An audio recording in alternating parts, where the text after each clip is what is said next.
હા કે હેલો મિત્રો, જય મામાદેવ. તો અમે આવી ગયા છીએ મામાદેવે. તો જો હવે પરવીનભાઈ તમને કહેશે. જો આ મામાદેવનું અહીંયા મંદિર આગળ તમને બતાવી છે. જો આ ગઢડાની ધાર છે પિંગલેશ્વર મહાદેવની બાજુમાં. જો તમને આ જંગલમાં મામાદેવ છે. તો ગાંધી સરકાર તમને બતાવી. જો જંગલની સરકાર, ગઢડાની સરકાર હો. હાલો તો તમને બતાવીએ મંદિરે. હાલો તો મંદિર જોવા.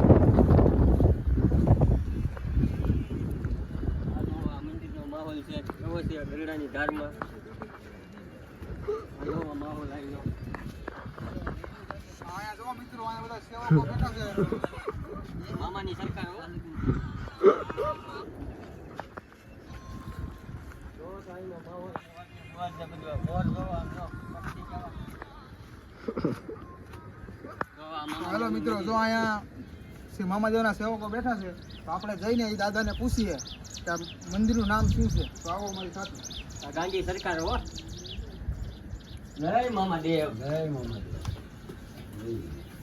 તો દાદા, આ મંદિરનું નામ શું છે? તમે માહિતી કરો થોડી. પાંચમુખી મામો છે અને બે ખીરડા વાળા એનું નામ રાખેલું છે. જંગલમાં મંગલ બનાવેલ છે. પિંગલેશ્વરની બાજુમાં મામાદેવનું થાન છે.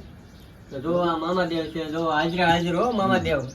બે ખીરડામાં બેઠેલા છે. ખીરડે એનો વાસ છે. જાઓ મામા દેહો. મામાદેવ હો. મામા દેહો. મામાની સરકાર હો ભાઈ.